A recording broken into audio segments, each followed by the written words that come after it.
आप सभी का स्वागत है हमारे YouTube channel AK art classes में। आज मैं आपको कुछ TGT PGT परीक्षा या कला से संबंधित अन्य किसी परीक्षा की तैयारी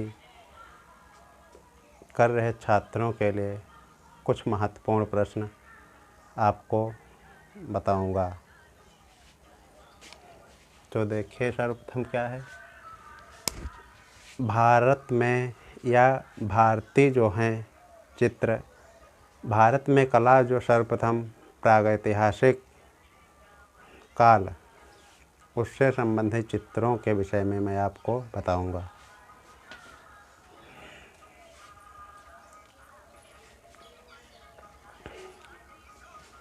तो यहाँ देखिए, पहला प्रश्न क्या है, प्रागैतिहासिक चित्रों का धरातल क्या है।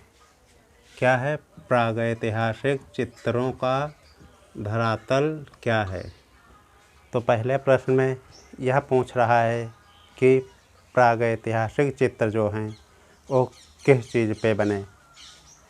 तो देखिए, जो पहले जो चित्र थे, प्रागैतिहासिक कला मुख्यतः गुहाओं की कला या गुफाओं की कला या शिलाश्रय आदि कलाएं जो हैं वह प्रागैतिहासिक कला कहलाती हैं। तो सर्वप्रथम प्रागैतिहासिक चित्रों का धरातल क्या है।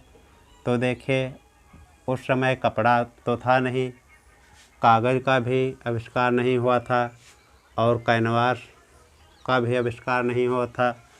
तो क्या बचा, शिला यानी पत्थर। जो प्रागैतिहासिक चित्रों का धरातल है वो मुख्यतः शिला या पत्थर है। तो प्रागैतिहासिक चित्र सर्वप्रथम शिलाओं पे प्राप्त होते हैं।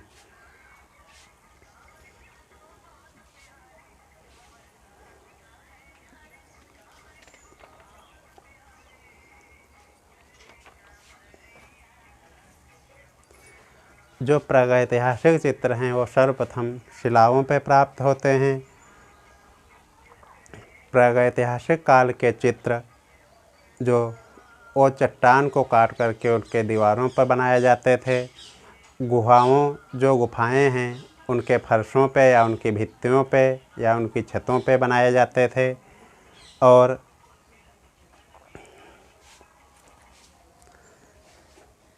तो इसी प्रकार जो पहले प्रश्न का उत्तर है वो मुख्यतः शिला हुआ।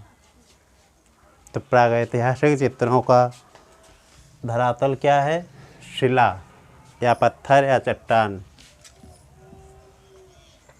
उसके बाद देखें, प्रागैतिहासिक चित्र क्या हैं। प्रश्न को घुमा करके पूछा गया है। दूसरा प्रश्न, प्रागैतिहासिक चित्र क्या हैं। तो प्रागैतिहासिक चित्र क्या हैं, ग्रंथ चित्र क्या हैं, ये भी नहीं है। और कागज़ पर बने चित्र ये भी नहीं हैं। वस्त्र पर बने चित्र ये भी नहीं है। तो प्रागैतिहासिक चित्र क्या हैं, गुहा चित्र या गुफा के चित्र या चट्टान के चित्र या शिला पे बने चित्र, वह प्रागैतिहासिक चित्र हैं। तो क्या है, पहले दूसरे प्रश्न का उत्तर क्या हुआ, गुहा चित्र। क्योंकि प्रागैतिहासिक काल में जो चित्रकारी होती थी वो ग्रंथ में नहीं होती थी और कागज़ का तो आविष्कार हुआ ही नहीं था, वस्त्र पे भी नहीं बनी थी। तो गुहाओं पे या शिलाओं पे या चट्टानों पे बनाई जाती थी। तो इसलिए प्रागैतिहासिक चित्र क्या हैं, गुहा चित्र। फिर प्रश्न नंबर 3 देखें, प्रागैतिहासिक चित्रों का विषय क्या है।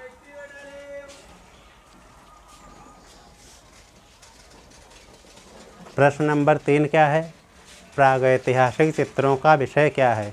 इस प्रश्न पर यह पूछा जा रहा है कि जो प्रागैतिहासिक चित्र हैं वो मुख्यतः किस विषय पे या किससे संबंधित हैं।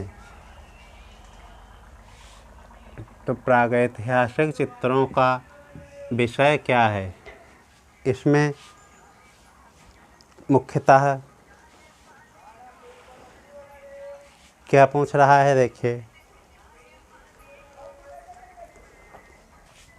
प्रागैतिहासिक काल के चित्र जो हैं वो आखेट के और युद्ध करते हुए, विजय के अवसर पर नृत्य करते हुए आदि का चित्रण, स्त्री पुरुष पशु पक्षी आदि के चित्र इस समय में प्राप्त होते हैं। तो प्रागैतिहासिक चित्रों का विषय क्या है? देखिए, आखेट के भी चित्र प्राप्त होते हैं।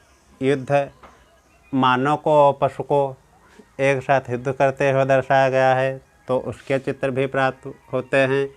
पशु और पक्षियों के भी चित्र प्राप्त होते हैं। तो क्या होगा? उपारोक्त सभी या उपारोक्त सभी। तो आखेट के भी चित्र प्राप्त होते हैं, युद्ध के भी चित्र प्राप्त होते, पशु पक्षी मानव के, पशु और पक्षी के भी चित्र प्राप्त होते। तो तीसरे का सही उत्तर क्या है? उपारोक्त सभी। यदि ये उपारोक्त सभी ना होता, यहाँ पे दिया होता या यहाँ पे कोई दूसरा विकल्प मान लीजिए दे दिया गया, जैसे आखेट, युद्ध, पशु पक्षी और मानव, तो इसमें आखेट सही होता, क्योंकि प्रागैतिहासिक काल में जो मुख्यतः प्रागैतिहासिक काल के चित्रों का विषय मुख्यतः आखेट रहा है, तो इसमें आखेट सही हो जाता। और यहाँ पे उपारोक्त सभी दिया हुआ था, तो इसीलिए उपारोक्त सभी सही हो गया।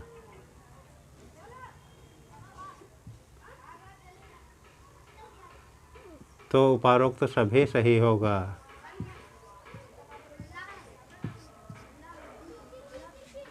उसका प्रश्न चौथा देखें क्या है?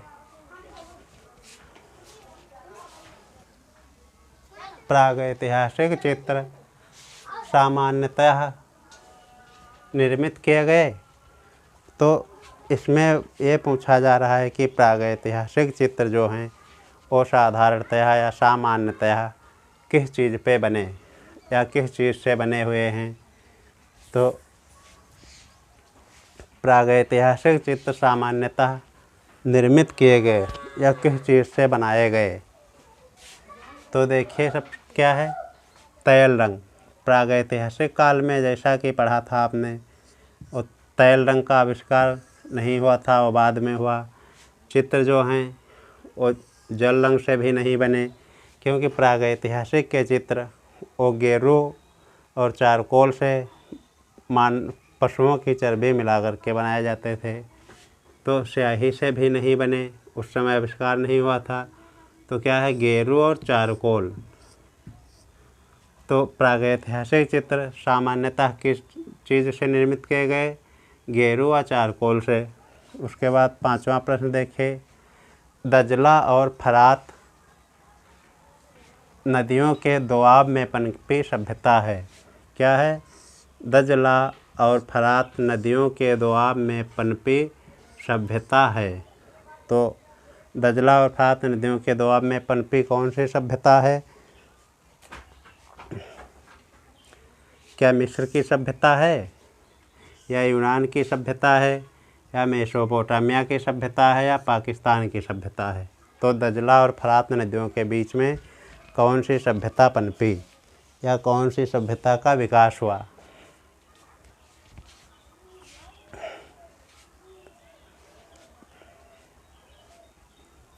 तो देखिए इसमें मेसोपोटामिया की सभ्यता। मेसोपोटामिया का अर्थ, मेसोपोटामिया शब्द का अर्थ होता है दो नदियों के बीच का क्षेत्र। मेसोपोटामिया शब्द का अर्थ होता है दो नदियों के बीच का क्षेत्र। तो यहाँ पे क्या दिया? दजला एक नदी और फरात दूसरी नदी के दोआब में पनपी सभ्यता। तो प्रश्न को पढ़ने से ही समझ में आ जाएगा कि उसका उत्तर क्या है। मेसोपोटामिया, जिसका अर्थ होता है दो नदियों के बीच का क्षेत्र। तो हमारा यदि यह वीडियो आपको पसंद आए तो आप अधिक से अधिक लोगों को शेयर करें, जिससे मैं आपको दूसरा वीडियो बनाने में मुझे मदद प्राप्त हो सके या हमारा आत्मविश्वास बढ़ सके, तो मैं आपको जल्द ही जल्द अगला वीडियो अपलोड करूँगा। तब तक के लिए देखते रहिए हमारा YouTube channel AK art classes में।